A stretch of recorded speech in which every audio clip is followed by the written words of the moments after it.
ഇത് കണ്ടോ, ഇത് ബീട്രൂട്ടും ക്യാരറ്റും കൂടി ഉപ്പേരിയാണ്.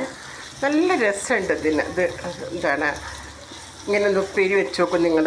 കടുക് പൊട്ടിക്കാം, പിന്നീട് സവോള ചെറുതാക്കി കുനുകുന കൊത്തിയരിയുക, ബീട്രൂട്ടും ക്യാരറ്റും കുനുകുന കൊത്തിയരിയുക. പിന്നെ സവോള ഇട്ട് വഴറ്റിയതിന് ശേഷം കുറച്ച് കാശ്മീരി മുളക് പൊടി ഇടുക. എന്നിട്ട് തേങ്ങയിനകത്ത് വെളുത്തുള്ളിയും ഒരു കഷ്ണം ഇഞ്ചിയും തേങ്ങയും ഇഞ്ചിയും 2 വെളുത്തുള്ളി കഷ്ണം മാത്രം ഇട്ടിട്ട് ചതച്ചെടുക്കുക. എന്നിട്ട് ഇതിനകത്തേക്ക് ഇടുക. കണ്ട, നല്ല അടിപൊളിയൊരു തോരൻ. കണ്ട, ഇതൊക്കെ കുട്ടികൾക്ക് സ്കൂളിലേക്ക് കൊടുത്തയക്കുമ്പോൾ ഭയങ്കര ഇഷ്ടമാകും കുട്ടികൾക്ക്. ഇതിനകത്ത് വേറെ ഒന്നും ചെയ്യണമെന്നില്ല. കണ്ട, നല്ല രസമുണ്ടത് കാണാൻ തന്നെ.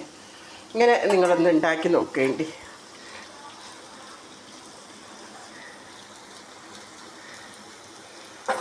അടിപൊളി ബീട്രൂട്ട് തോരൻ.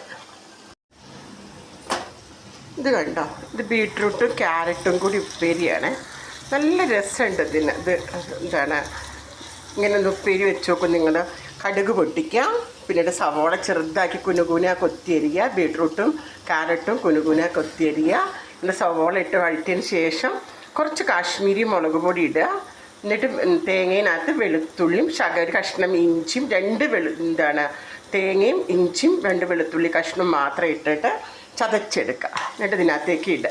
കണ്ട, നല്ല അടിപൊളിയൊരു തോരൻ. കണ്ട, ഇതൊക്കെ കുട്ടികൾക്ക് സ്കൂളിലേക്ക് കൊടുത്തയക്കുമ്പോൾ ഭയങ്കര ഇഷ്ടമാകും കുട്ടികൾക്ക്. ഇതിനകത്ത് വേറെ ഒന്നും ചെയ്യണമെന്നില്ല. കണ്ട, നല്ല രസമുണ്ടത് കാണാൻ തന്നെ. ഇങ്ങനെ നിങ്ങളൊന്ന് ഉണ്ടാക്കി നോക്കേണ്ടി.